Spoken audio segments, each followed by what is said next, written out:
వీడియోస్కి వచ్చేసి చూస్తున్నారు, వెళ్తున్నారు. కానీ మీరు ఒకసారి కింద చూడండి, ఎంత సబ్స్క్రైబ్ మాత్రం చేయట్లేదు. 95% వచ్చేసరికి నాన్ సబ్స్క్రైబర్స్ చూస్తున్నారు. సబ్స్క్రైబ్ చేస్తే మాకు ఇంకా రెట్టింపు ఉత్సాహం వస్తుందని చెప్పేసి మేము కోరుకుంటున్నాం. శక్తి మీడియా ప్రేక్షకులకు నమస్కారం. నేను మీ జర్నలిస్ట్ విక్రమ్. సనాతన ధర్మాన్ని కాపాడేందుకు, అక్కడ దేవీ దేవతల యొక్క పవిత్ర స్థలాలను కాపాడేందుకు చాలామంది కృషి చేస్తున్నారు ఈ భారత నేలలో. అయితే రేపు మదురైలో ఒక సమ్మేళనం జరుగుతుంది. ఆ సమ్మేళనంలో ఒక సంఘటన కూడా జరగబోతుంది. ఆ సంఘటనని మనం చెప్పుకుంటే మిత్రులారా, అది మదురైలో జరగబోయే భగవాన్ మురుగ సమ్మేళనం జరగబోతుంది రేపు. ఆ సమావేశం వచ్చేసరికి ఇద్దరు ఫైరింగ్ స్పీచెస్ మనం చూడబోతున్నాం.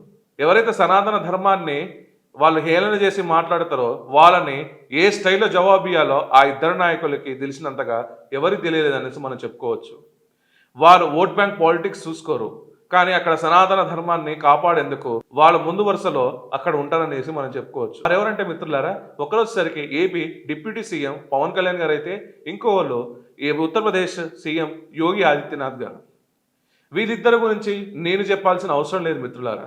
వీళ్ళు చేసిన పోరాటాలు, వీళ్ళు చేస్తున్న స్టాండ్ ఎట్లుందో, ఎట్లా పోలరైజేషన్ ఆఫ్ బోర్డ్స్ని వీళ్ళు పట్టించుకోకుండా ధర్మం ఎటుంటే వాళ్ళు అక్కడ ఉంటారని చెప్పేసి ఒక నానుడి ఉంది. సో ఈ ఇద్దరు ధర్మరక్షకులు రేపు అక్కడ తమిళగడ్డలో ఆ అడుగు పెడుతుంటేనే కొన్ని దుష్టశక్తులు అక్కడ కారుకూతలు కూస్తున్నాయి. అయితే దుష్టశక్తులు ఎందుకు కారుకూతలు కూస్తున్నాయి అని చెప్పేసి మనం మాట్లాడితే, సమావేశం ఎందుకు జరుగుతుంది అనేసి మనం తెలుసుకుందాం ఫ్రెండ్స్. ఈ సమావేశం వచ్చేసరికి అమ్మ తిడల్ వేదికగా ఇది జరగనుంది ఫ్రెండ్స్.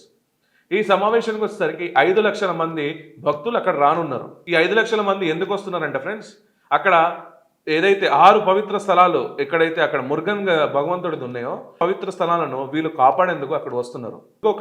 ఒక బ్రహ్మాండమైన ఒక రికార్డుగా అక్కడ మెయింటైన్ చేయబడుతుంది. ఏంటంటే 5 లక్షల మంది ఒకటేసారి రేపు కందషష్ఠి కవచంని పఠించనున్నారు వీళ్ళంతా. అయితే 5 లక్షల మంది ఒకటేసారి కందషష్ఠి కవచం పడుతుంటే అక్కడ ఎంత పాజిటివ్ ఎనర్జీ జనరేట్ అవుతుంది.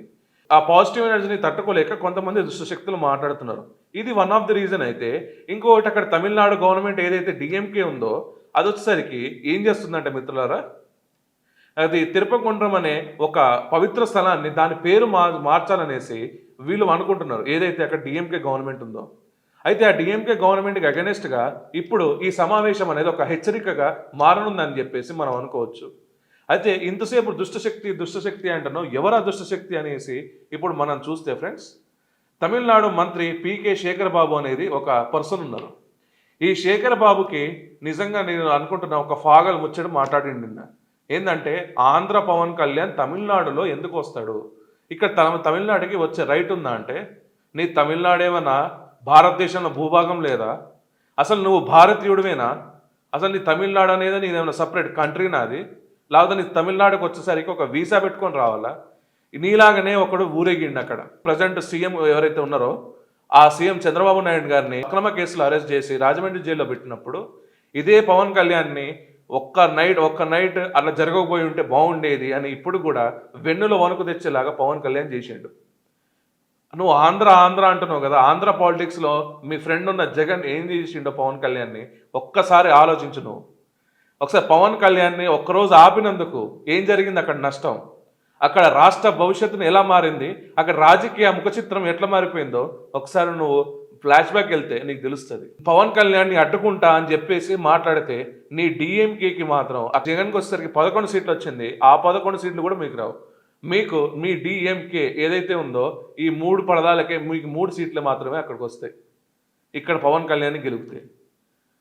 అంత తిక్కున్నాడు, అంత లెక్కగున్నాడు రాజకీయాల్లో. సో ఆ పని మీరు చేస్తారనేసి నేను అనుకోవట్లేదు శేఖర్ బాబు గారు. ఇంకోటి వచ్చేసరికి ఆంధ్ర పవన్ కళ్యాణ్ అంట. ఇప్పుడు నాకు అర్థం కావట్లేదు, ఆంధ్ర పవన్ కళ్యాణ్ ఏంటి, మనం ఇంకోటి ఏంటి, యోగి ఆదిత్యనాథ్ గురించి మాట్లాడుతున్నాడు. అసలు ఒక ముఖ్యమంత్రి, భారతదేశంలో ఒక రాష్ట్రానికి ఒక ముఖ్యమంత్రి రావద్దని చెప్పడానికి నువ్వెవరు అసలు రాజ్యాంగం ఉన్న పదవిలో ఉంటూ రాజ్యాంగంలో నీకు ఒక పదవి ఇస్తే ఇష్టమున్న మాట్లాడడానికి నువ్వెవరు రబ్బయ్య, అసలు నాకు అర్థం కాదు అని చెప్పేసి నెటిజన్లు కింద కామెంట్స్ రూపంలో చెప్తున్నారు. సో ఇప్పుడు శేఖర్ బాబు వచ్చేసరికి ఒక దుష్టశక్తి లెక్క ఏదైతే ఇది మురుగన్ సమావేశాన్ని అడ్డుకునేందుకు ఇష్టమున్న కారుకు తొలుగుస్తున్నాడు. కానీ చెంప మీద ఒకటి పీకినట్టుగా హైకోర్టు ఒక ఆర్డర్ ఇచ్చింది. అదేంటంటే అక్కడ శాంతి భద్రతలను కాపాడాలని చెప్పేసి అక్కడ పోలీస్ శాఖని ఆదేశించింది. ప్లస్ ఈ ఏదైతే మీటింగ్ జరుగుతుందో ఆ మీటింగ్కి అన్ని అనుమతులు ఇచ్చింది గవర్నమెంట్ వచ్చేసరికి, అక్కడ హైకోర్టు వచ్చేసరికి. సో ఈ మంత్రి చేసిన వ్యాఖ్యలు నిజంగా రానున్న రోజుల్లో అక్కడ తమిళనాడు రాష్ట్ర రాజకీయ ముఖ చిత్రాన్ని మార్చనుందా అంటే 100% మారుస్తుంది. ఎందుకంటే వీరైతే ఏదైతే ఈ మురుగన్ 6 పవిత్ర స్థలాలను వీరు కాపాడేందుకు రేపు సమావేశం చేస్తుంటే వీళ్ళొచ్చేసరికి అక్కడ దుష్టశక్తిలాగా ఆ మురుగన్కే ఆ ఎవరైతే ఆ తమిళనాడు కింగ్ ఎవరైతే ఉన్నారో మురుగన్కి వీళ్ళు వాళ్ళ పవిత్ర స్థలాలను మొత్తం డిమాలిష్ చేసే పనిలో వీళ్ళు ఉన్నారు. కొండల పేర్లు మార్చడం ఏముందండి? ఆల్రెడీ అక్కడ కొండలు ఉన్నాయి, ఆ కొండల పేర్లు కూడా ఉన్నాయి. ఆ కొండల పేర్లని వేరే వర్గంలో పేర్లతో మార్చడం ఏంది మీరు? ఇది ఎంతవరకు కరెక్ట్? ఇది అక్కడ ఏదైనా దేవుడు ఆస్థా ఉన్నప్పుడు ఆ ఆస్థాతోనే పిలుస్తారు కదా.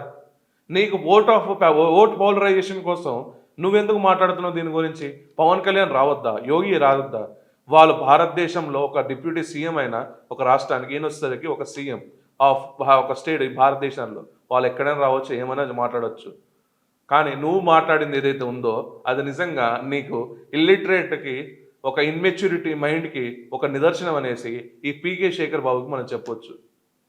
పేర్లోనే ఉంది ఏం పీకుతావు నువ్వు, రేపు వస్తారు వాళ్ళు, రేపు మాట్లాడతారు, ఏం పీకుతావు నువ్వు అని చెప్పేసి నెటిజన్లు కమెంట్ చేస్తున్నారు కింద.